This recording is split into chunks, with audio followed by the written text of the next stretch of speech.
Shida ni moja. Client ana complain hii gari inashinda ikimaliza brake fluid. Pale penye tuna top up brake fluid inashinda ikimaliza. And the question is, mafuta inapotelea wapi? Let's find out. Hapa ni kwa main master cylinder. And the place looks very dry too. Hakuna mahali mafuta imemwagikia huku. Na hii pia it's very dry, so hakuna leakage huku. Hii ni rear wheels This front wheel, it is very dry. So inaweza kuwa maybe mafuta imwagikie side ya brake, maybe inamwagikia side ya clutch. So acha tuingie pia tuangalie side ya clutch kuko aje.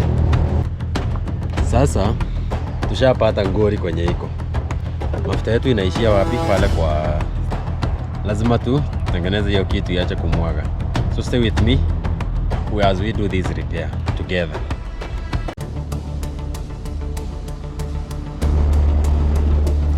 This is the machine we are dealing with today.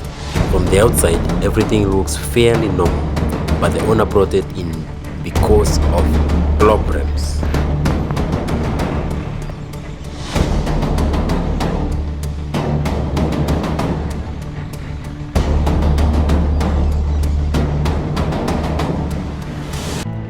And before we do anything else, lazima tukae kama mechanic. So first of all, we have to dress and look like a mechanic. Then we go and diagnose our vehicle tujue what is the problem. And with you here, we are going to diagnose, repair and test the truck together. Leo tuko na a mini lorry 4.3. Shida ni moja. Client ana complain hii gari inashinda ikimaliza brake fluid. Pale penye tuna top up brake fluid inashinda ikimaliza. So leo tuko na nyinyi hapa, let's find out tujue hiyo shida inatokea wapi, mafuta inaenda wapi, inamwagikia wapi, because normally mafuta haifai kuisha. So let's go and find out hiyo mafuta ya brake inapotelea wapi. So first thing first, angalia hii miguu iko dry. So hiyo mguu iko fiti kabisa, na hii pia it's very dry, so hakuna leakage huku. Hii ni rear wheels Tuende front wheel tuangalie kama pia uko na leakage. This front wheel, na tukiangalia pia it is very dry, iko dry kabisa, so pia leakage haiko kwa hii mguu.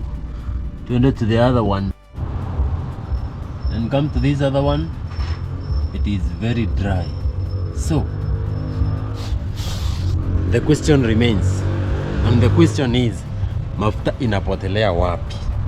Because right now ndio gari imeingia na mafuta imebidi ya top up. Ndio hii ame top up brake fluid, so for now imejaa. Sorry, as you can see for now iko full, but mafuta inapotelea wapi? Let's find out. Haya, hapa ni kwa main master cylinder, and the place looks very dry too. Hakuna mahali mafuta imemwagikia huku. But now something that you need to know, mafuta ya brake inaisha na hatujapata kwenye inaishia. But something that we also need to know ni ati mafuta ya brake, hii gari inatumianga the same reservoir ya mafuta ya brake na mafuta ya clutch. So inaweza kuwa maybe mafuta imwagikie side ya brake, maybe inamwagikia side ya clutch. So acha tuingie pia tuangalie side ya clutch kuko aje. Let's start with the slip cylinder ile ya pale chini, tuone kama pia yenyewe inamwaga.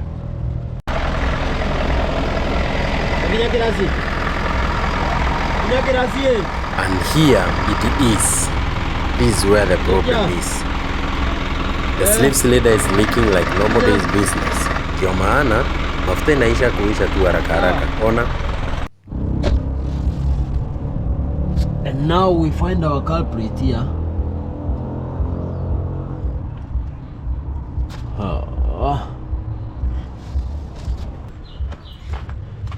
Sasa tushapata ngori kwenye iko.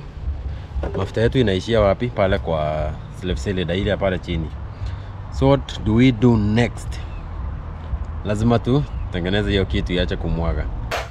And now with the problem identified, it is time to get to work.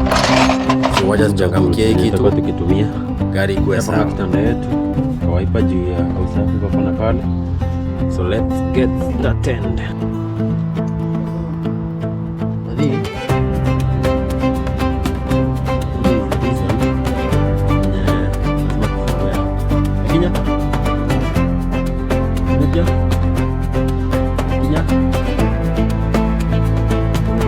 And the problem is definitely this leaking sleeve cylinder.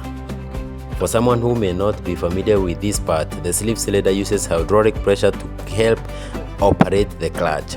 So when it starts leaks, the clutch may not operate properly because the system may lose hydraulic pressure.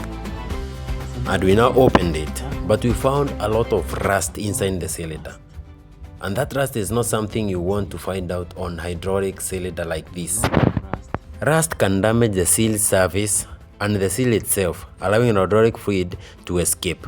So even if you simply depress the seal without dealing with the damaged surface, the cylinder can still leak.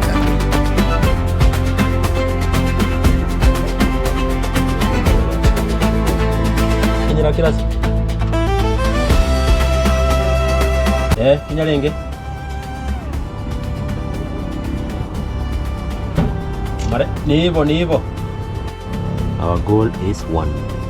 So no easy.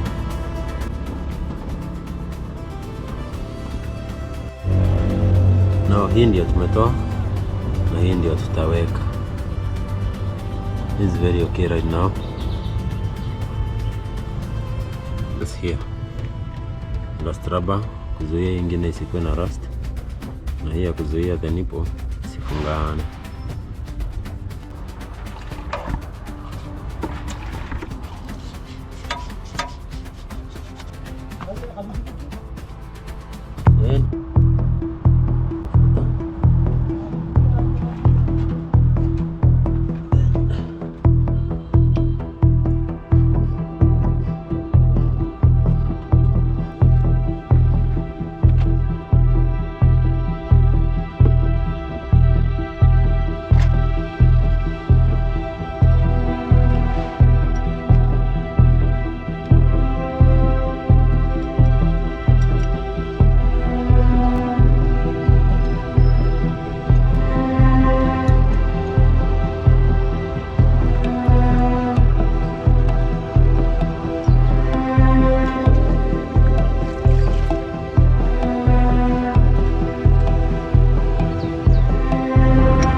Kinya kirasi. Wow. Achilia. Kinya ndani.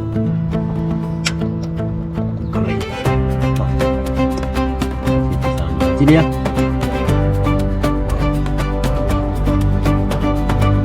Now the car is on its perfect mode. Shapa bana. Hata kama nimechoka kidogo. But hiyo ishakuwa sawa. So ni kwenda kutest gari sasa. Clutch tusha make sure iko very dry. So ni kwenda kutest gari. Tuone kama gear zinaingia vile zinafaa. So that we may organize mwenyewe akujie. Gari aende kazi.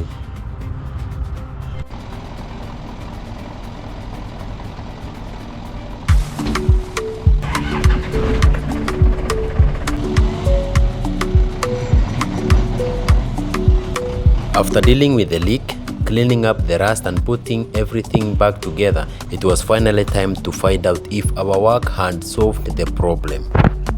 Everything looked good, but repair is never truly complete until the machine is tested under real driving conditions. So we took our lorry out for the road test. And here we have to go through all the gears and test the clutch and pay close attention on how it was responding. And thankfully, everything was working as it should. No more leaking, the clutch was responding properly, and the road was ready to get back to work.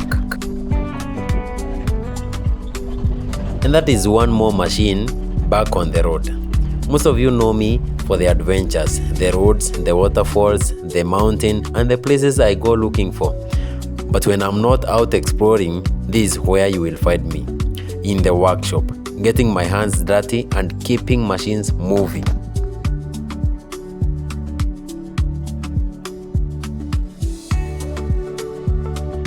Fixing a machine or chasing adventures, they are all journeys that has stories. Consider subscribing to this channel, like this video, comment down below unataka tukuletee gari gani ama unataka tuende wapi. It has been Kevo Adventures, where every journey tells a story. Until next time, see you.